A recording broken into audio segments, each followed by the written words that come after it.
Muitos dos Zoramitas caíram em iniquidade e Alma reuniu uma das melhores equipes missionárias de todos os tempos para tentar recuperá-las. Depois de ouvirem a estranha oração dos Zoramitas em Hameumpton, os missionários se separaram para testemunhar de Cristo e pregar a palavra de Deus, pois eles sabiam que a palavra de Deus faria mais diferença na vida deles do que qualquer outra coisa. Depois de muito trabalho, começaram a ter sucesso entre os oramitas mais pobres. Enquanto Alma estava pregando, uma grande multidão de pobres oramitas se aproximou dele. Ele ficou cheio de alegria quando soube que essas pessoas pobres em coisas materiais também eram pobres de coração, mas eram verdadeiramente humildes, penitentes e prontas para ouvir a palavra de Deus. Sofriam de um sistema de classes criado pela sociedade zoramita que não permitia que os pobres cultuassem nas mesmas sinagogas que haviam construído com as próprias mãos para seus irmãos e irmãs mais ricos. Podemos ser compelidos ou optar por ser humildes. Alma ensinou que era uma bênção para os oramitas serem obrigados a ser humildes e buscar misericórdia. A humildade espiritual nos permite reconhecer nossa verdadeira dependência de Deus para todas as bênçãos temporais e espirituais. Alma disse que é melhor nos humilharmos do que ser obrigado a ser humilde. Ele disse que aqueles que creem na palavra de Deus e são batizados sem teimosia de coração são abençoados. O Senhor permite que eventos dentro e ao redor de nossas vidas nos tornem humildes e ensináveis, se permitirmos que eles mudem nossos corações. Esses pobres oramitas acreditavam na falsa ideia de que precisavam de um sinal para obter um testemunho, e Alma lhes ensinou o que significa ter fé. Ele comparou a palavra de Deus a uma semente e exortou essas pessoas humildes a dar lugar para que essa semente possa ser plantada em seus corações. Alma disse que a primeira coisa que eles precisavam fazer para desenvolver fé em Deus era lembrar de sua misericórdia e crer em sua palavra. Ele ensinou que a fé é uma escolha e deve ser buscada e desenvolvida, e que cada um de nós é responsável por nossa própria fé ou a falta dela. Alma incentivou seus ouvintes a experimentar plantar a semente que representava a palavra de Deus em seus corações, se quisessem a colheita prometida de fé. Ele lhes ensinou que, se nutrida, a palavra de Deus ou fé cresceria até que se tornasse sua própria árvore da vida, com o fruto da vida eterna, que é a mais preciosa e doce. A semente da fé cresce melhor em nosso coração no solo da humildade e não pode crescer no solo podre do orgulho. Alma ensinou que, para estarmos dispostos a experimentar a semente da fé, precisamos ter esperança e um desejo. Experimentos são realizados para descobrir se uma ideia é verdadeira e requer ação, e não apenas suposições. Todos nós podemos e devemos conduzir esse experimento para desenvolver a nossa fé. Alma disse que devemos despertar e exercitar nossas faculdades, que se refere à nossa capacidade de pensar, agir e realizar coisas. Alma nos ensinou os planos necessários para conduzir esse experimento com a palavra de Deus. Primeiro, tenha desejo sincero de acreditar. Segundo, tome uma atitude e dê lugar para que a palavra de Deus seja plantada em seu coração, com tempo para orar, estudando as Escrituras e as palavras de nosso profeta, revelação pessoal e vivendo os mandamentos. Terceiro, não jogue fora a semente por incredulidade. Exercite uma partícula de fé e resista à tentação de plantar outra coisa para uma colheita mais mundana. Quarto, reconheça o crescimento da semente. Quinto, nutra e cultive a semente à medida que cresce e não negligencie a árvore. Sexto, anseie pelo fruto da árvore. Sétimo, colha as frutas. Alma ensinou que a fé não é um conhecimento perfeito, mas é uma esperança nas coisas que não são vistas, mas que são verdadeiras. Sua definição é mais completa do que o que Paulo disse no Novo Testamento, de que a fé é o firme fundamento das coisas que se esperam e a prova das coisas que não se veem. Ambos os profetas incluíam a esperança como elemento da fé, mas Alma disse que a fé é mais do que apenas esperança ou desejo de crer, e não é conhecimento, pois se um homem conhece alguma coisa, ele não precisa exercitar a fé ou acreditar. Alma ensinou como saberíamos se a semente ou a palavra de Deus que plantamos era boa e crescia em nosso coração. Primeiro, inchaço. Começará a inchar dentro de seu peito. Teremos uma reação à verdade e sentiremos algo como uma queimação em nosso peito ou um sentimento calmo de alegria e paz. Segundo, ampliar. Ele começará a ampliar nossa alma e as verdades que aprendermos nos inspirarão a querer nos tornar uma pessoa melhor. Terceiro, clareza. Ilumina nossa compreensão e fala a nossa mente e coração. Quarto, deliciar-se. Torna-se delicioso para nós e vamos querer mais. O resultado desse experimento será um aumento em nossa fé, e mesmo que ainda não tenhamos um testemunho perfeito, esses sentimentos e experiências são reais e garantem que uma boa semente seja plantada. Nosso experimento não é feito apenas ao plantarmos a semente. Quando a palavra de Deus começa a enraizar-se e a crescer em nossos corações, precisamos continuar alimentando a semente com muito cuidado.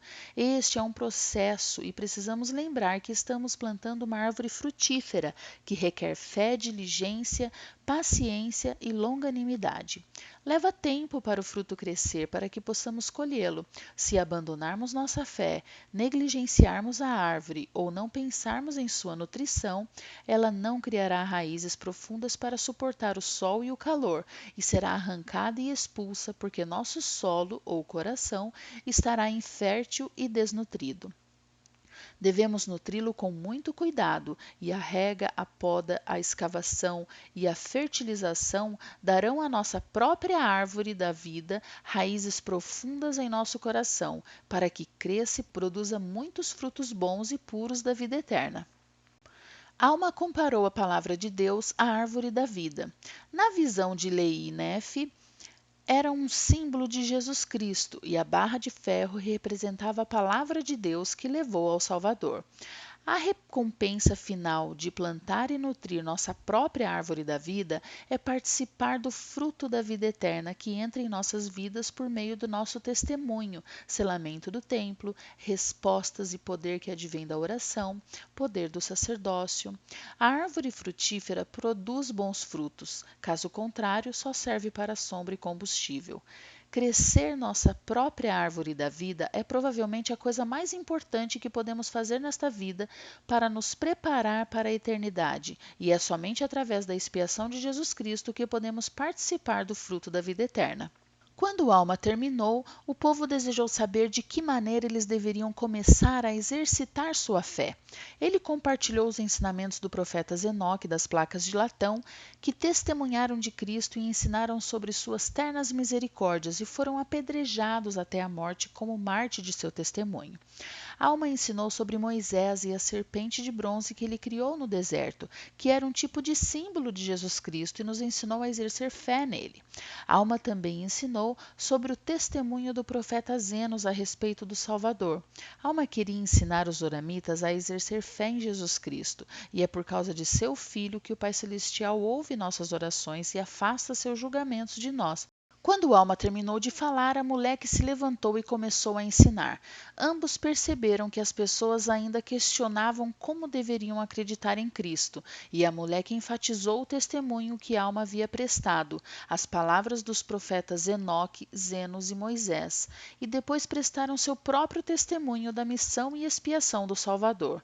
Ele ensinou que toda a humanidade pereceria sem a expiação de Jesus Cristo, que é um sacrifício infinito e eterno, e que o Salvador era o único que podia expiar os pecados do mundo e nos salvar dos efeitos da queda. Alma perguntou ao povo se eles acreditavam que Deus é misericordioso e perdoa pecados por causa da expiação do Salvador. Ele, de todas as pessoas, conhecia em primeira mão a dor e a tristeza que provém do pecado, a alegria do arrependimento e a misericórdia de Deus. Aqueles que encontrarem sua misericórdia e perseverarem até o fim serão salvos em seu reino. E Alma queria que esses pobres oramitas soubessem que eram dignos da misericórdia de Deus. A Amuleque salientou que depois de terem recebido tantos testemunhos sobre o Salvador, eles precisavam exercer fé no arrependimento e os alertou contra o atraso no dia do arrependimento. Ele ensinou que esta vida é a hora dos homens se prepararem para encontrar a Deus, e este é o dia dos homens realizarem seus trabalhos. Os oramitas ricos faziam exatamente a mesma oração apenas uma vez por semana no Hameupton. Alma ensinou aos pobres oramitas que eles poderiam adorar a Deus em qualquer lugar e não apenas na sinagoga. Ele falou sobre o profeta Zenos, que havia sido expulso de seu povo, mas o Senhor ouviu seus clamores e o abençoou com conforto e força. Zenos disse que podemos orar no deserto, em nossos campos, casas ou aposentos, e Deus ouve nossas orações a qualquer momento e em qualquer lugar, quer oremos em voz alta ou silenciosamente sobre qualquer uma de nossas necessidades espirituais ou físicas. Precisamos orar com sinceridade, humildade e não ser egoístas ou exibicionistas. Em Alma 34:27 diz: Deixai que encha o vosso coração, voltado continuamente para ele em oração pelo vosso bem-estar, assim como pelo bem-estar de todos os que vos rodeiam.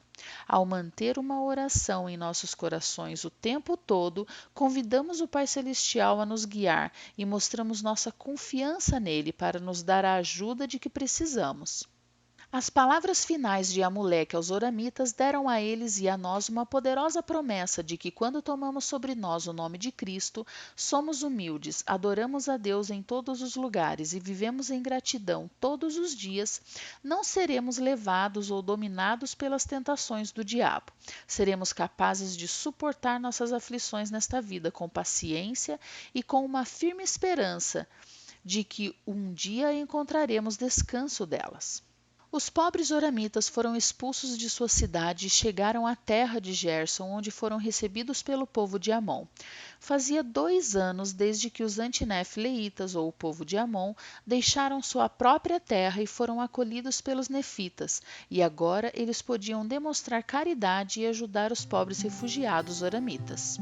E esses são os capítulos 32 a 35 de Alma no livro de Mórmon, Outro Testamento de Jesus Cristo. Desenhos, quebra-cabeças, atividades e páginas para colorir estão disponíveis no site www.etsy.com, na loja Ponderfun. O link está na descrição abaixo. Se você gostou deste vídeo, se inscreva neste canal do YouTube, curta e compartilhe a página do Facebook e Instagram da Ponderfun e compartilhe esses vídeos com qualquer pessoa que você acha que possa gostar deles. Mais uma vez, obrigada por assistir e encontre algum tempo essa semana para refletir sobre este assunto.